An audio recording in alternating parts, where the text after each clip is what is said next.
बिस्मिल्लाहिर्रहमानिर्रहीम। और today topic is rest mass energy of proton.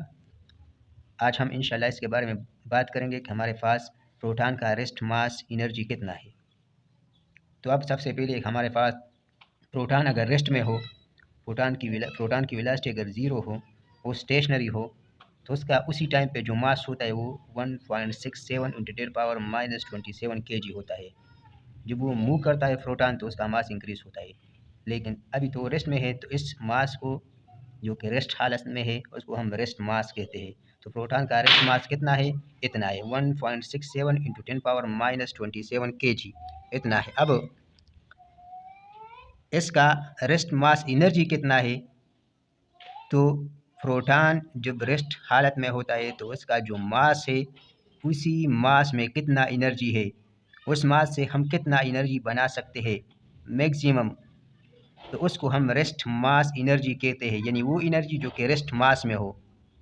तो अब किस तरह निकाल सकते हैं? क्योंकि हमें पता है आइंस्टाइन का जो फेमस इक्वेशन है E = mc², यानी एनर्जी और मास एक दूसरे में कन्वर्ट कर सकते हैं। एनर्जी और मास एक ही चीज़ है, एक सिक्के के दो नाम है। तो एक गिवन मास में कितना एनर्जी होगा तो उसी मास को हम c² से मल्टीप्लाई करेंगे। तो अब हम देखते हैं कि हमारे पास प्रोटॉन का तो हमें मास पता है कि उसका रेस्ट मास इतना है, लेकिन अब वही प्रोटॉन जब रेस्ट हालत में हो तो उसी मास में से हम कितना एनर्जी प्रोड्यूस कर सकते हैं, वही है रेस्ट मास एनर्जी।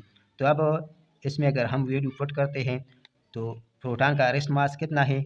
1.67 × 10⁻⁻27 kg।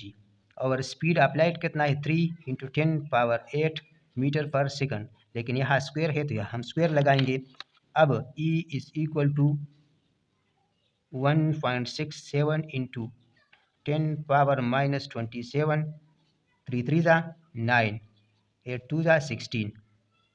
अब क्या करेंगे? इसको मल्टीप्लाई करेंगे इससे और पावर एक साइड पे होगा। तो E = 1.67 × 10 × 9 मल्टीप्लाई बाई 10⁻⁻27 + 16। तो कितना आएगा? जब हम इसको इससे मल्टीप्लाई करते हैं तो हमारे पास आता है 15.03। और ये कितना है? -27 + 16, ये कितना आएगा? ये हमारे पास आएगा -11। ये आ गया क्या? ये क्या आ गया? ये हमारे पास जूल में आ गया, क्योंकि एनर्जी का जो यूनिट है वो जूल में है।